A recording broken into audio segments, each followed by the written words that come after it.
Avant de commencer, quelques mots à propos de ce podcast.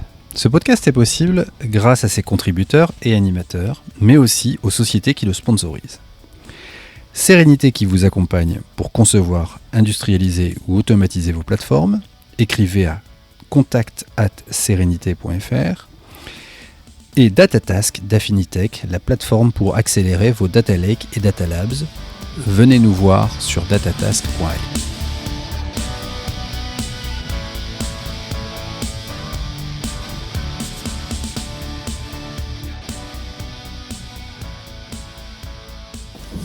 Bonjour à toutes, bonjour à tous, bienvenue dans un nouvel épisode du Big Data Hebdo.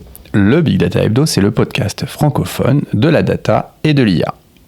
À chaque épisode, on vous passe en revue les dernières news ou on interview un invité spécial. Je suis Vincent Huchling, je suis le cofondateur de ce podcast et mon métier, c'est d'accompagner mes clients pour imaginer, concevoir et implémenter les plateformes et outils data et IA qui changeront leur business. N'hésitez pas à me solliciter, vous trouverez mes coordonnées dans les show notes de cet épisode. Aujourd'hui, c'est un épisode de news et malheureusement, mes habituels coéquipiers n'ont pas pu se joindre à moi, donc ce sera un épisode de news en mode solo.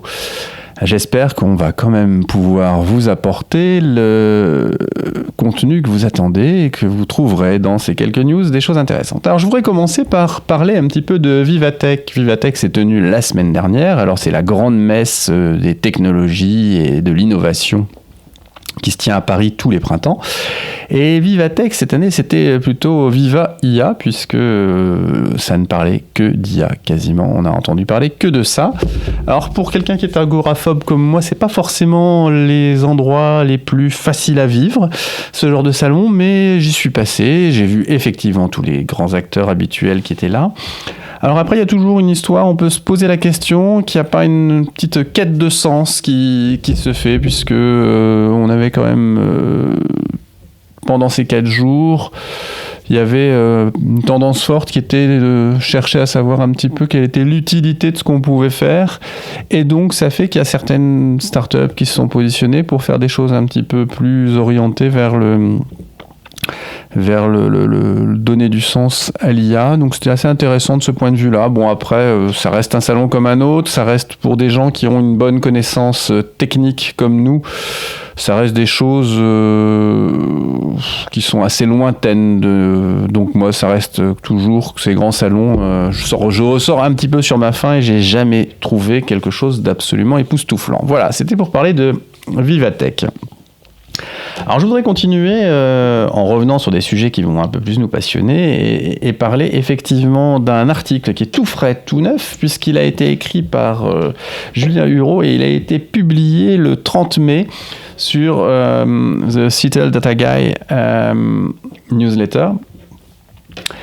Et cet article parle de Apache Iceberg et donc il est notamment intitulé Apache Iceberg What is it pardon. Et c'est vraiment un deep dive sur Apache Iceberg et qui se fait avec parce que Julien est assez fort pour écrire des articles de vulgarisation. C'est un très très bon data engineer. Si vous ne le connaissez pas, sa newsletter s'appelle je vais y arriver, Ju Data Engineering Newsletter, et il écrit vraiment des choses super intéressantes de ce point de vue-là. Et donc, si on prend son article, donc comme je disais, il a été guest sur le Seattle Data Guy newsletter, donc c'est vraiment une belle reconnaissance de ce point de vue-là. Et donc, notre ami Julien a écrit cet article en faisant l'analogie entre pardon, je vais y arriver, il faut que j'arrive à rouvrir l'article en question. C'est moi ou quoi ?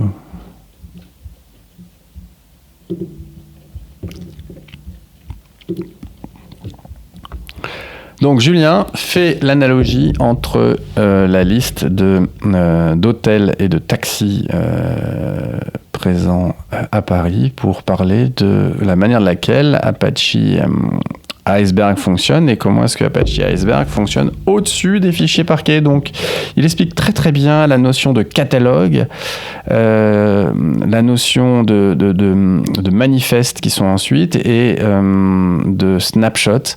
Et donc, c'est vraiment très intéressant. Et donc, il explique qu'il y a cette notion de time travel, il parle du partitioning, de l'acid consistency, il parle de la partie maintenance et donc de la façon de laquelle on va pouvoir réussir à attaquer ces données. Et puis, il y a des exemples de code, notamment avec PyIceberg, qui est l'implémentation Python pour pouvoir accéder à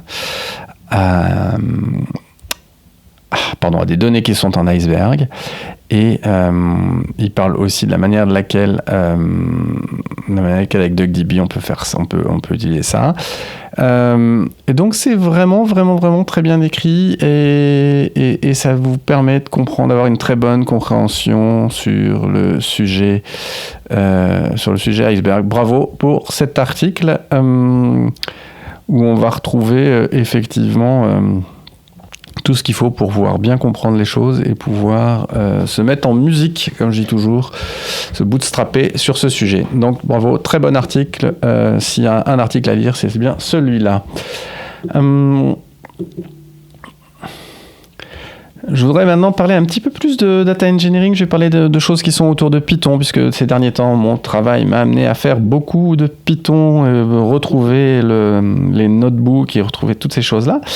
Et donc, je voudrais vous parler d'IBIS. Vous savez, IBIS, c'est quelque chose qui s'appelle la IBIS Portable Data Frame Library. Et cette Portable Data Frame Library, c'est les gens de Tobico Data. Tobico Data, c'est ceux qui font SQL Mesh qui m'ont amené à lire ça. Donc SQL Mesh, on en parlait dans le précédent épisode, c'est le concurrent de DBT.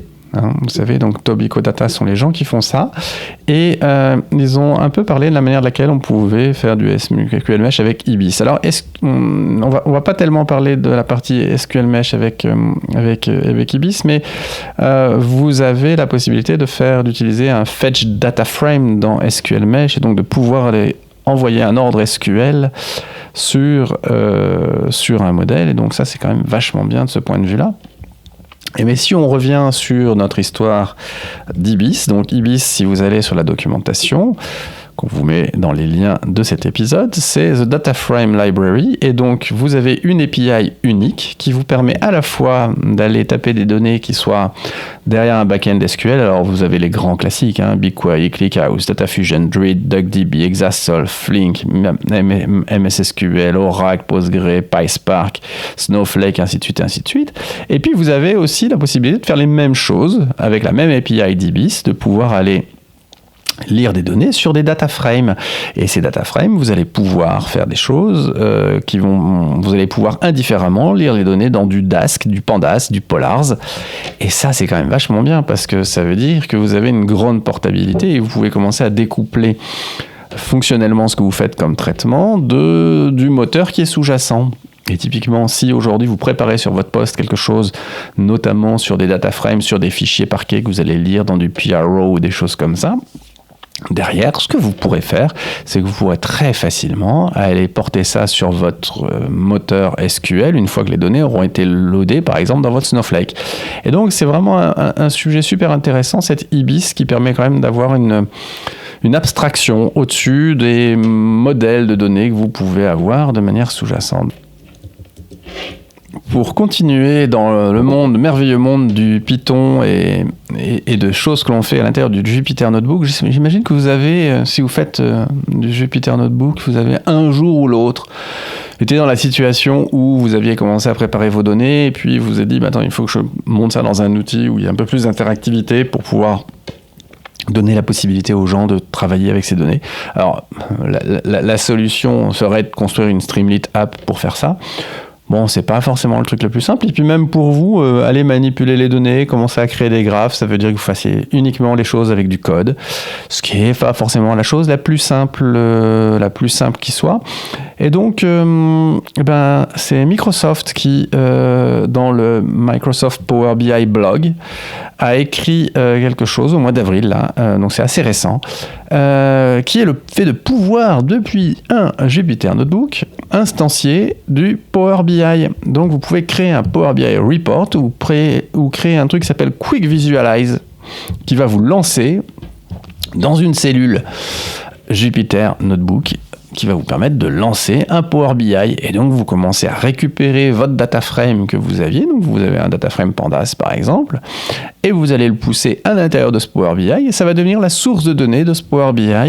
Et quand vous allez faire un save de ça, vous allez pouvoir le sauvegarder dans votre environnement Power BI. Donc, c'est assez marrant à utiliser. Moi, j'ai trouvé ça assez plaisant, et ça permet de faire une visualisation assez rapide de tout ça. Donc, truc intéressant, si votre monde c'est de travailler dans un Jupyter Notebook et que vous voulez faire le bridge avec vos collègues qui utilisent Power BI, vous avez sûrement un grand intérêt à aller chercher ce truc-là. Donc, c'était la petite news depuis le monde du notebook. Et restons dans le notebook et on va parler, vous imaginez bien, vous l'attendiez bien sûr, on va parler de mon bébé favori qui est le DuckDB, bien sûr. Et je vais vous parler d'un petit blog post qui détaille comment aller utiliser JupySQL, qui est une extension de Jupyter Notebook, et Pandas dans le même Jupyter Notebook. Alors, JupySQL, c'est quelque chose qui vous permet d'écrire vous loadez une extension SQL, vous loadez des choses qui vous permettent de faire des magic. Ce sont ces petites extensions qui vous facilitent, qui vous permettent de faire pas seulement que du code, mais de faire du code dans différents langages ou d'invoquer des moteurs SQL ou des choses comme ça. Donc moi je me souviens qu'il y en avait une qui était vachement bien, qui était celle pour aller faire du BigQuery par exemple. Et donc vous faites un load extension SQL dans votre Jupyter Notebook, et une fois que vous avez fait ça, vous êtes en mesure derrière de pouvoir aller dire vous faites un DuckDB de .memory, ou par exemple aller chercher un file DuckDB dans justement ce SQL Magic à l'intérieur de la cellule, et derrière qu'est-ce qui va se passer, c'est que vous allez pouvoir donc lancer des ordres SQL directement sur votre fichier DuckDB. Et donc ça c'est quand même vachement bien, parce que généralement ce que vous faites, c'est que vous allez vous créer une DuckDB connection qui est un objet Python, et puis après vous allez par exemple l'appeler D, et vous allez faire d.SQL, et puis vous allez mettre entre côtes tout l'ordre SQL. Donc c'est quand même un petit peu fastidieux, répétitif et un peu pénible à faire. Et donc là, ce que vous allez pouvoir faire, c'est pouvoir commencer à lancer directement des ordres SQL depuis depuis la cellule, sans avoir à passer par un objet Python. Et le gros intérêt aussi, c'est que vous pouvez dans cet ordre SQL déclarer un output et faire un output vers par exemple un data frame Pandas, qui va se retrouver avec les mêmes facultés de manipulation et pouvoir réutiliser ça, puisque souvenez-vous, on a déjà parlé, quand vous faites du DuckDB en Python, vous pouvez faire du SQL directement depuis des data frames qui sont des objets. Vous n'êtes pas limité uniquement aux objets qui sont dans dans la database DuckDB. Donc super utile ce SQL plot, et vous avez ce SQL, et vous avez aussi la possibilité de faire du SQL plot. Et SQL plot, ça vous permet de dire très rapidement quel data frame vous prenez ou quelle table vous prenez, quelle colonne vous voulez plotter, vous passez quelques paramètres et clac, vous vous retrouvez avec un joli graphe, un joli bar chart qui sont les matplotlib. Donc ça fait la jonction avec matplotlib, pour vous faire des graphiques. Et donc ça, c'est quand même super intéressant de ce point de vue-là. Donc c'est vraiment la petite extension qui, si vous avez comme moi des données qui sont dans des fichiers DuckDB que vous traitez dans la ligne de commande DuckDB ou autre, et que vous voulez aller traiter depuis votre Jupyter Notebook, eh ben, ça marche super bien. C'est un article assez récent, puisqu'il est d'avril 2024. Donc, on peut s'imaginer que c'est quelque chose qui a plutôt pas mal vécu. Nous allons continuer un petit peu avec DuckDB. On parle souvent des IA génératives. Vous n'avez pas pu passer à côté. Et ces IA génératives, l'une des applications dans notre monde de la data, c'est bien évidemment de générer du code automatiquement. Et l'une des générations intéressantes et qui peut dépasser le monde des développeurs, c'est celle qui va consister à faire du text-to-SQL, c'est-à-dire qu'à un moment donné, vous dites, j'écris de manière textuelle la requête que je voudrais faire et ça me génère le bon SQL pour pouvoir exécuter ça. Et donc, il y en a qui sont amusés à aller chercher des choses en faisant un modèle à base de Mixtral 8 x 7b, instruct. Et ils lui ont donné, ils lui ont inséré la documentation DuckDB. Et donc, on se retrouve avec quelque chose qui peut être instancié avec Ollama sur votre poste. Et vous allez chercher ce DuckDB NSQL, DuckDB-NSQL-7b sur votre Ollama local. Vous allez récupérer ça.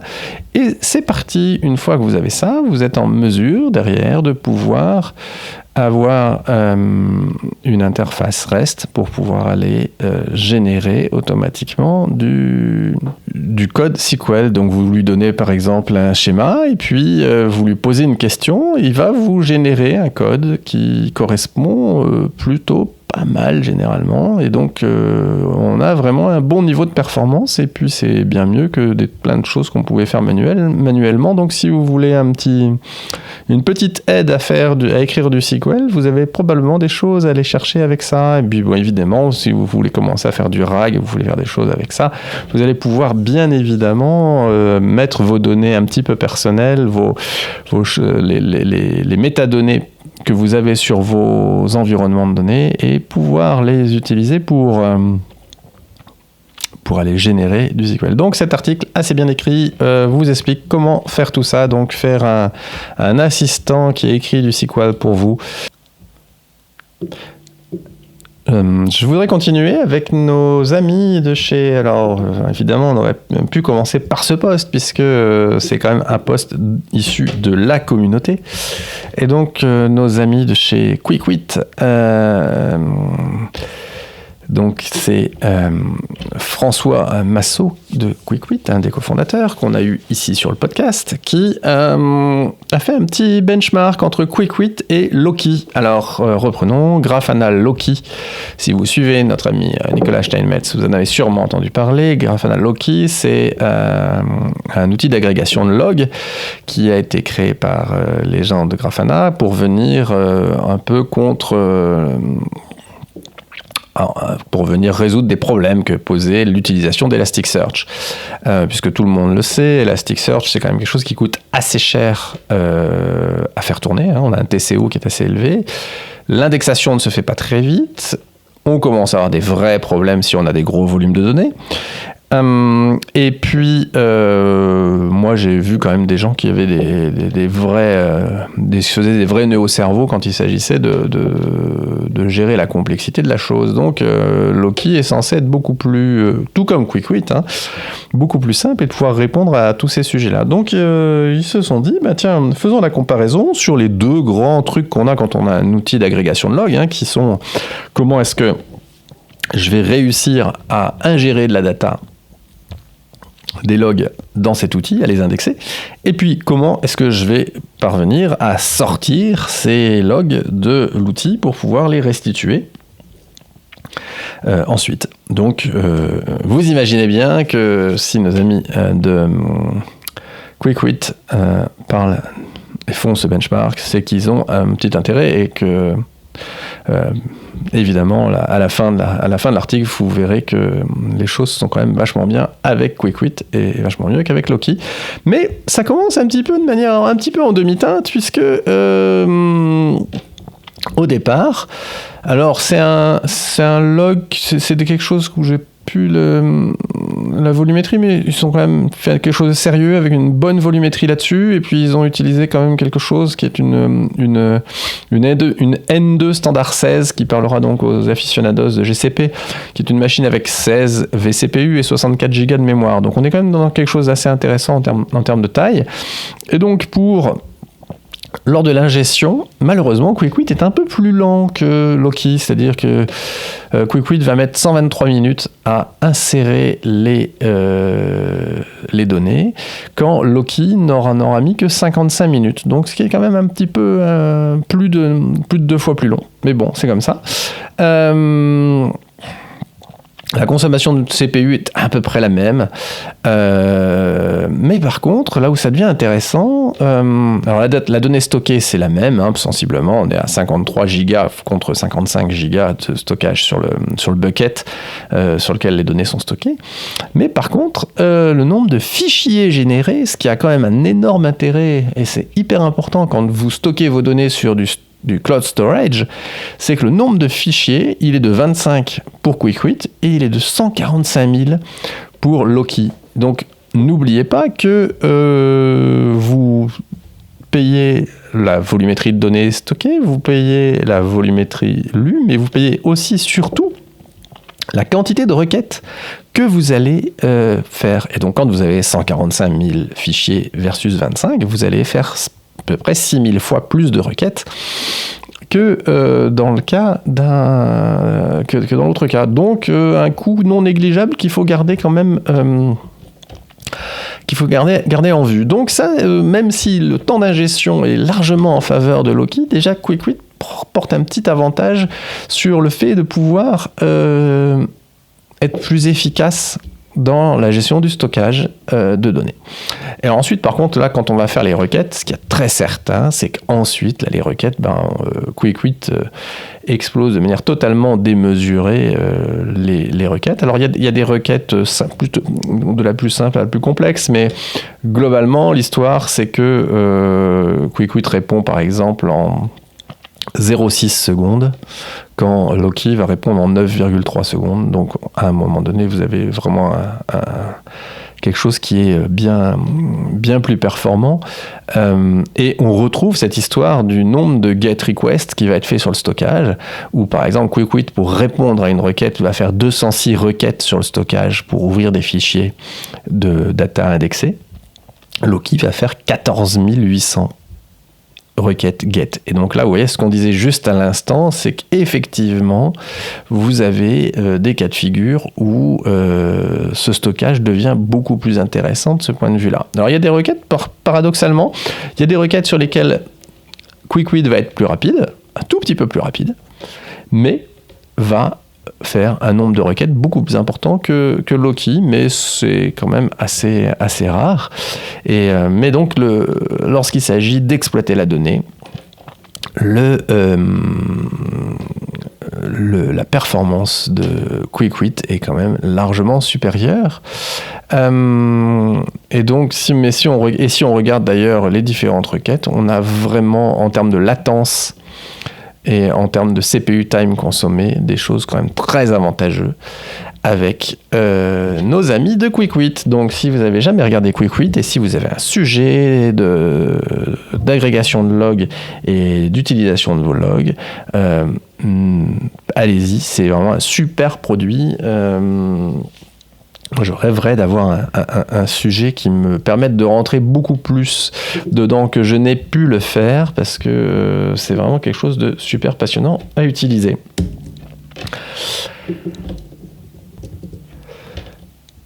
Et je voudrais vous parler d'Open Metadata. Open Metadata, j'ai eu l'occasion d'en rediscuter avec Thomas Touloura, qui est un des membres du Slack du Big Data Hebdo avec lequel j'ai déjà eu plusieurs fois des discussions. Et on a reparlé d'Open Metadata, ce qui m'a amené un petit peu à me plonger dans la dernière release note qu'ils ont fait. C'est la 1.4.0 qui est cette dernière release note, et avec pas mal de petites améliorations. Alors c'est des choses qui, effectivement, quand on est tout le temps un petit peu dedans, on se rend pas bien compte qu'il y a ces évolutions. La release note permet quand même de regarder un petit peu ça. Et il y a notamment de grosses améliorations sur le lineage. Le lineage, on peut maintenant descendre un column level lineage, c'est-à-dire que vous êtes capable de dire que telle table ou telle vue qui a été créée, dont vous avez la requête de DDL, vous êtes capable de savoir que telle colonne de sa table parente a été utilisée. Donc ce qui est quand même super intéressant quand vous allez devoir faire une étude d'impact. Et souvenez-vous, on a déjà parlé un petit peu des data contracts. On reviendra à parler de data contracts juste après d'ailleurs. On a déjà parlé des data contracts avec la notion de dire toutes les colonnes ne participent pas dans tous les data contracts liés à une table. Et donc, à un moment donné, vous pouvez trouver dans une situation où ce lineage vous permet de savoir que, par exemple, si la colonne country d'un dataset, si vous avez des vues qui n'utilisent pas cette colonne country, s'il y a un défaut de qualité sur cette colonne country dans la table source, ça ne sera pas bien grave pour ces vues en question. Par contre, pour d'autres qui l'utilisent, ça pourrait être plus important. Donc, c'est quand même vachement intéressant d'avoir ce column lineage. Ensuite, en termes de data quality, ils ont fait des gros efforts là-dessus. Ça permet de déployer ce qu'ils appellent des test suites. Et les test suites, ça va vous permettre d'avoir une série de tests qui sont faits sur vos datasets, sur vos données, et donc derrière de les monitorer et donc de pouvoir avoir des reports à l'intérieur de la plateforme Open Metadata pour pouvoir exposer le niveau de qualité de vos données. Donc ça, super intéressant parce que il y a beaucoup de catalogues. Et l'intégration de la data quality n'est pas le truc qu'on trouve couramment le mieux fait dans ces data catalogues. Donc moi, je suis assez content de voir qu'il puisse y avoir cette intégration de la data quality à l'intérieur de Open Metadata. Data Insight, alors c'est un truc qu'on retrouve assez classiquement dans les data catalogues, puisque c'est la possibilité de définir des KPI sur le fonctionnement intrinsèque du data catalogue, c'est-à-dire que ça va vous permettre de pouvoir mettre combien de datasets, combien d'assets de données, combien d'assets de traitement ont une description, qui possède, et de pouvoir regrouper ces métriques par ownership, par équipe. Et donc vous allez pouvoir vraiment commencer à mettre des objectifs et pouvoir avoir un niveau de complétion et avoir la certitude que votre data catalogue, il est dans une bonne santé, si je puis dire. Souvent, on reprochait à Open Metadata le fait que l'ingestion, la performance était pas bonne. Et donc, ils ont fait un petit effort là-dessus pour augmenter ça, pour améliorer ça. Alors, ce qui est très certain, c'est que les ingestions sur Open Metadata, c'est en back-end un Airflow qui tourne, et c'est des scripts Python qui sont lancés sur cet Airflow. Donc, il y a des améliorations sur certaines métadatas, sur certaines méthodes d'extraction de métadatas, mais évidemment, c'est quand même un truc dont on sait que avec 80 connecteurs, vous pouvez avoir des grosses différences de performance de ce point de vue-là. Souvent, ce qui a pu se passer pour des clients, c'était le fait de dire « Mais attendez, moi j'ai déjà commencé à faire, vous savez, beaucoup, les gens, et d'ailleurs nous on conseille de faire ça, c'est commencer par collecter de la donnée. Commencez par documenter ce que vous avez avec un bon vieux tableau Excel pour définir vos données. Et puis ce sera peut-être plus facile d'ailleurs pour interagir avec vos équipes qui, plutôt que de saisir et de devoir ouvrir un objet, modifier et ainsi de suite, ils vont vous dire, attendez, moi tu me mets la liste d'objets dans un tableau Excel et je te remplirai les cases avec les bons objets. Et bien là, vous pouvez faire, avec l'API, vous pouvez faire du bulk import, export sur le data catalogue, et donc de pouvoir inclure notamment pas mal de données au-delà de ce qu'on faisait déjà, qui étaient les glossary terms, et donc de pouvoir faire rentrer les tags, rentrer tout ce qui est afférent aux tables, aux schémas et ainsi de suite. Donc c'est quand même pas mal en termes d'opérations autour de ce data catalogue. vous pouvez maintenant ajouter dans la UI des custom properties. Et ça, c'est super parce que ça va vous permettre de pouvoir mettre, si vous avez au-delà d'un tag, si vous avez vraiment une donnée importante que vous voulez ajouter, ben vous allez pouvoir le faire. Et donc ça, c'est quand même une super nouvelle. Donc ça vraiment, moi j'adore Open Metadata parce que c'est hyper flexible et vous pouvez changer plein de choses dedans. Vous pouvez vraiment en faire votre socle de gestion de données de référence et de pouvoir faire des choses là-dedans. Et un catalogue, c'est un objet vivant. Vous allez avoir une équipe qui intervient autour. Et maintenant, il y a notamment un activity feed qui va permettre de pouvoir voir ce que d'autres personnes ont pu changer sur le catalogue et de pouvoir éventuellement mettre en route des logiques de validation, de choses comme ça. Et pour terminer, vous allez maintenant avoir la possibilité de pouvoir customiser un petit peu le look and feel et donc de pouvoir mettre ce qui s'appelle les custom themes avec votre palette de couleurs et de vos logos et ainsi de suite. Donc c'est quand même vachement bien. Et on se pose toujours la question quand on est face à un outil comme ça open source de regarder dans quelle mesure c'est quoi la communauté qui est derrière. Et Open Metadata aujourd'hui c'est 4300 étoiles sur GitHub. Il y en a 700 de plus depuis la précédente version, la 1.3.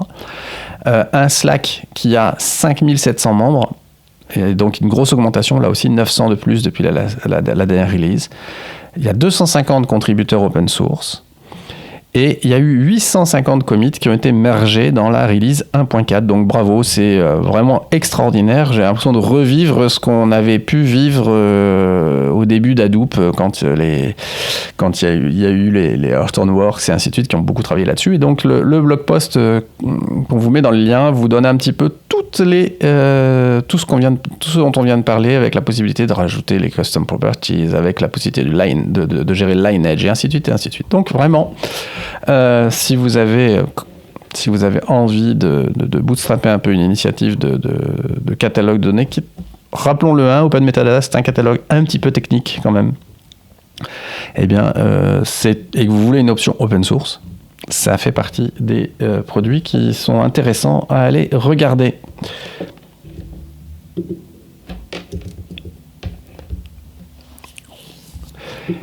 Et je voudrais terminer cet épisode en parlant de l'Open Data Contract Standard, ODCS, qui sort en version 2.2.2. Alors, l'Open Data Contract Standard, c'est quelque chose qui est mené par un Français qui vit aux États-Unis, qui est à la tête de cette spécification et qui a beaucoup contribué à en faire quelque chose, qui s'appelle Jean-Georges Perrin. J'espère qu'un jour j'aurai le plaisir de l'accueillir ici. Et Jean-Georges, donc il est vraiment très moteur là-dessus, au sein d'une organisation qui s'appelle Bytol. Et donc, cet Open Data Contract Standards, il gère évidemment toutes les données fondamentales que vous pouvez avoir. Il va gérer les données physiques et logiques sur l'implémentation de vos datasets. Il va vous permettre de stocker là-dedans les règles de data quality, les policies de data governance. Il vous donne aussi des notions, il permet de publier des notions de pricing pour pouvoir gérer les coûts internes et externes. Il va vous permettre ensuite d'avoir un peu les données de stakeholders. Il va vous permettre de mettre des choses en termes de sécurité par rapport au rôle. Et il va vous permettre aussi de mettre tout type d'informations custom. Et ça va vous permettre de générer des JSON schémas pour pouvoir intégrer ça dans d'autres outils. Vous allez retrouver le post LinkedIn sur lequel donc notre ami Jean-Georges parle de justement cette milestone qui a été franchie. Et le deuxième qui est plus dans le GitHub où vous allez retrouver les spécifications du standard. Mais vraiment, c'est un travail énorme qui a été fait, donc félicitations. Et au sujet de ce Open Data Contract Standard, si vous êtes en région lilloise, ça se passera chez Octo Nord le 6 juin en région lilloise. C'est-à-dire jeudi prochain, vous aurez la possibilité de justement venir rencontrer Jean-Georges Perrin Eh bien, merci de m'avoir écouté pour cet épisode qui est, puisque je suis tout seul, on va croire que c'est les autres, les grands bavards, puisque je suis tout seul, est un peu plus court qu'à l'accoutumée, mais ça me tenait à cœur de pouvoir vous amener un petit peu de matière et donc quelque chose à écouter là-dessus. Donc, eh bien écoutez, j'espère que vous avez eu autant de plaisir à écouter cet épisode que moi j'en ai eu à vous l'enregistrer. Et on se retrouve très très vite. À très bientôt. Merci d'avoir écouté ce Big Data Hebdo jusqu'au bout. On vous serait reconnaissant de nous noter sur vos apps de podcast et d'abonner 2 de vos amis.